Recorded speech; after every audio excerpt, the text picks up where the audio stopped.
कहते हैं थम्मा गांव में हर 50 साल में एक रात आती है जब चांद पूरी तरह लाल हो जाता है। वो रात जब जमीन इंसानों को नहीं बल्कि उनके खूनन को निगलती है। इस साल वो रात फिर आई थी। 4 लोग शहर से आए थे। आरव, एक इन्वेस्टिगेटिव जर्नलिस्ट, मीरा, उसकी कैमरा वूमन और साथी, तुषार जी जो हमेशा डर को मजाक समझता था, और कबीर, आराफ का छोटा भाई जो इस सब में बस एडवेंचर ढूंढने आया था। उन्हें लगा था वो एक रिपोर्ट बनाने जा रहे हैं, पर असल में वो अपने भाग्य की रिपोर्ट लिखने जा रहे थे। थम्मा गांव वीरान था। कोई आदमी नहीं, कोई जानवर नहीं, बस हवा जो बीच बीच में कुछ कहती सी लगती थी।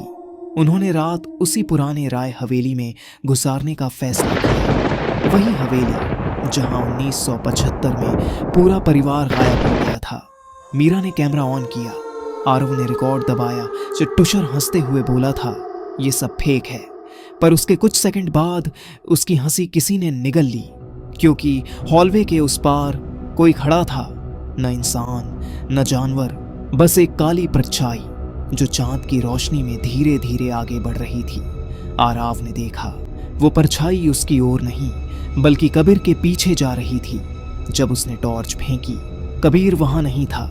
सिर्फ उसका कैमरा पड़ा था जिसकी स्क्रीन पर एक चेहरा दिखाई दे रहा था, जली हुई आंखें और खून से सनी दांत। उन्होंने भागने की कोशिश की, पर थम्मा के घर में दरवाजे खुद नहीं खुलते, उन्हें खून से खोला जाता है। मीरा ने दीवारों पर कुछ लिखा देखा। लाल चांद आने पर हर पहला मेहमान देवता को चढ़ाया जाता है। तभी बाहर आसमान में चांद पूरी तरह लाल हो गया। हवेली कांपने लगी। नीचे जमीन से हाथ निकलने लगे, ठंडे, सफेद, लेकिन जिंदा।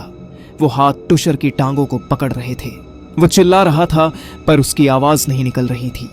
आराव भागा, लेकिन हर मोड़ पर वही दरवाजा था, वही झूमर, वही लाल दीवारें। थम्मा का घर बदल चुका था।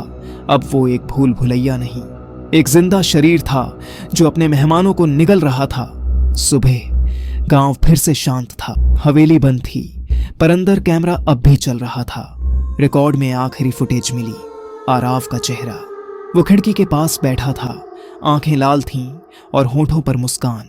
उसने कैमरे की तरफ देखा और धीरे से कहा, सिर्फ आवाज सुनाई देती है, थम्मा जाग चुका है।